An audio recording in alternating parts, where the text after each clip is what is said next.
Hello viewers, वो मासूम बच्ची। ओफो, आज तो हद हो गई, चाय तक पीने का समय नहीं मिला। ये कहते कहते डॉक्टर कुमार ने अपने चेहरे से मास्क और गले से स्टेथोस्कोप उतारकर मेज पर रख दिया। सुबह से लगी मरीजों की भीड़ को खत्म कर बहुत थक गए थे। कुर्सी पर बैठे बैठे ही अपनी आंखें मूंद कर वह थकान मिटाने की कोशिश करने लगे। अभी कुछ मिनट बीते होंगे कि टेलीफोन की घंटी बज उठी। घंटी की आवाज़ सुनकर डॉक्टर कुमार को लगा यह फ़ोन उन्हें अधिक देर तक आराम करने नहीं देगा। नंदू, देखो तो जरा किसका फ़ोन है। वार्ड बॉय नंदू ने जाकर फ़ोन सुना और फ़ोन वापस रखकर आकर बोला, सर आपके लिए लेबर रूम से कॉल है। आराम का ख्याल छोड़कर डॉक्टर कुमार कुर्सी से उठे और फ़ोन पर बात करने लगे। ऑक्सीजन लगाओ, मैं अभी पहुंचता हूं। और इसी के साथ फ़ोन रखते हुए कुमार लंबे लंबे कदम भरते लेबर रूम की तरफ चल पड़े।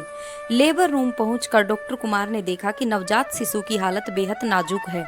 उसने नर्स से पूछा कि बच्चे को माँ का दूध दिया गया या नहीं। सर, नर्स ने बताया, इसके माँ बाप तो इसे इसी हालत में छोड़कर चले गए। व्हाट? आश्चर्य से डॉक्टर कुमार के मुंह से निकला। एक नवजात बच्चे को छोड़कर वह कैसे चले गए? लड़की है ना सर, पता चला कि उन्हें लड़का ही चाहिए था। अपने ही बच्चे के साथ यह कैसी घृणा। कुमार ने समझ लिया कि गुस्सा करने और डांट डपट का अब कोई फायदा नहीं, इसलिए वह बच्ची की जान बचाने की कोशिश में जुट गए। कृत्रिम सांस पर छोड़कर और कुछ इंजेक्शन देकर डॉक्टर कुमार ने नर्स को कुछ जरूरी हिदायतें दी और अपने कमरे में वापस लौट आए। डॉक्टर को देखते ही नंदू ने एक मरीज का कार्ड उनके हाथ में थमाया और बोला, एक एक्सीडेंट का केस है सर। डॉक्टर कुमार ने देखा कि बूढ़ी औरत को काफ़ी चोट आई थी। उनकी जांच करने के बाद डॉक्टर कुमार ने नर्स को मरहम पट्टी करने को कहा तथा कुछ दवाइयां लिख दी। होश आने पर वृद्ध महिला ने बताया कि उन्हें कोई कार वाला टक्कर मार गया था। माताजी, आपके घर वाले? डॉक्टर कुमार ने पूछा। सिर्फ एक बेटी है डॉक्टर साहब, वही लाई है यहाँ तक मुझे, बुढ़िया ने बताया। डॉक्टर कुमार ने देखा कि एक दुबली पतली शर्मीली सी लड़की है, मगर उसकी आंखों में गजब का आत्मविश्वास झलक रहा है। उसने बूढ़ी औरत के सिर पर हाथ फेरते हुए तसल्ली दी और कहा, माँ फिक्र मत करो, मैं हूं ना। और अब तो आप ठीक हैं। वृद्ध महिला ने कुछ हिम्मत जुटाकर कहा, श्वेता मुझे जरा बिठा दो, उल्टी सी आ रही है। इससे डॉक्टर साहब को पता चला कि उस दुबली पतली लड़की का नाम श्वेता है। उन्होंने श्वेता के साथ मिलकर उसकी माँ को बिठाया। अभी वह पूरी तरह बैठ भी नहीं पाई थी कि एक जोर की उबकाई के साथ उन्होंने उल्टी कर दी और श्वेता की गुलाबी पोशाक सन गई। माँ शर्मसार सी होती हुई बोली, माफ करना बेटी, मैंने तो तुम्हें भी। उनकी बात बीच में काटती हुई श्वेता बोली, यह तो मेरा सौभाग्य है माँ कि आपकी सेवा का मुझे मौका मिल रहा है। श्वेता के कहे शब्द डॉक्टर कुमार को सोच के किसी गहरे समुद्र में डुबाए चले जा रहे थे। डॉक्टर साहब, कोई गहरी चोट तो नहीं है ना? श्वेता ने रुमाल से अपने कपड़े साफ करते हुए पूछा।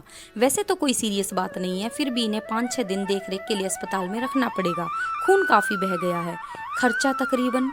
डॉक्टर साहब, आप उसकी चिंता न करें। श्वेता ने उनकी बात बीच में काटी। कहाँ से करेंगी आप इंतजाम? दिलचस्प अंदाज में डॉक्टर ने पूछा। नौकरी करती हूँ, कुछ जमा कर रखा है, कुछ जुटा लूंगी।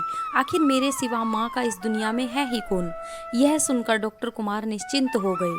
श्वेता की माँ को वार्ड में शिफ्ट कर दिया गया। इधर डॉक्टर ने लेबर रूम में फ़ोन किया तो पता चला कि नवजात बच्ची की हालत में कोई सुधार नहीं है। वह फिर बेचैन हो उठे। वह इस सच को भी जानते थे कि बनावटी फीड में वह कमाल कहाँ जो माँ के दूध में होता है। डॉक्टर कुमार दोपहर को खाने के लिए आए तो अपने दोनों मरीजों के बारे में ही सोचते रहे। बेचैनी में वह अपनी थकान भी भूल गए थे।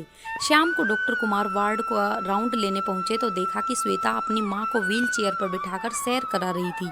दोपहर को समय पर खाना खाया था माँ जी ने? डॉक्टर कुमार ने श्वेता से माँ के बारे में पूछा। यस सर, जी भरकर खाया था।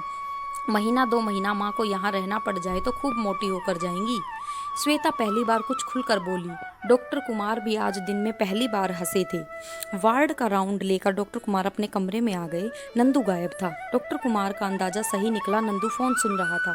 जल्दी आइए सर, सुनकर डॉक्टर ने झट से जाकर रिसीवर पकड़ा तो लेबर रूम से नर्स की आवाज़ को वह साफ पहचान गए। ओह नो, धप से फ़ोन रख दिया डॉक्टर साहब ने। नवजात बच्ची बच न पाई थी। डॉक्टर कुमार को लगा कि यदि उस बच्ची के माँ बाप मिल जाते तो वह उन्हें घसीटता हुआ श्वेता के पास ले जाता और बेटी की परिभाषा समझाता।